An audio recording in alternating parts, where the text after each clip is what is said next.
Alright mga tropa, and what's up sa inyong lahat dyan. So sagutin natin yung mga konting katanungan ng ating mga tropa about sa aking pagje-Gens oil, kung ilang liter ba talaga. Ito, na topic ko na ito dati. Kada Gens oil ko is 1.1 liter. So ito, bigyan kita ng sample. Ang 1 liter ganito, 1 litro. Ito na siya. Ibuhos mo na lahat dyan. Tapos kuha ka ng isang bote, yung empty ito, hanggang 200 ml dito. Tapos yung 1.1 liter, mag-a-add ka lang siya hanggang dito lang, o sa guhit na yan, 100 ml. Yan lang tropa yung add mo.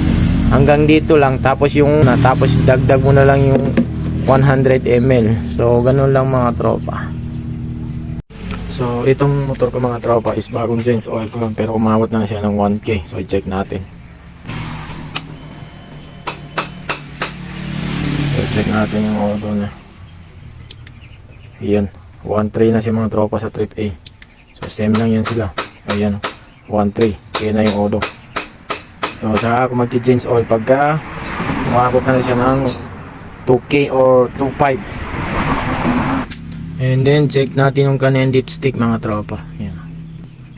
So ito, ayan, pulang-pula pa siya. Ito niyo. Ayan. Pupunasan natin at sukatin natin hanggang saan ba yung 1.1 liter na oil.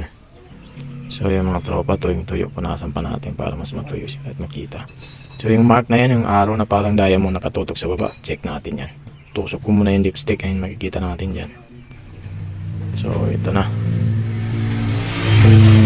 yung the moment of truth.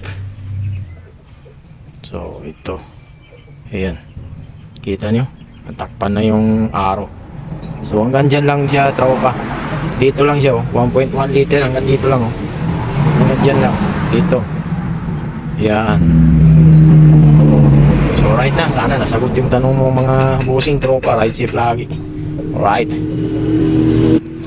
So yun mga tropa, mga 1,300 na yung kilometer na inabot ng oil ko. Pero ganun pa rin siya, nung nag-Gens oil ako, sinukat ko ganun din. Sa pagkaabot niya ng 1.3 na takbo niya is ganun pa rin yung oil, walang bawas, wala rin tagas. So dito goods na goods talaga. Oh, ito walang tagas yan, all goods. Nasa 1 year and 4 months na itong unit ko. So yun lang, sana nasagot ko yung mga tanong niyo. Drive safe.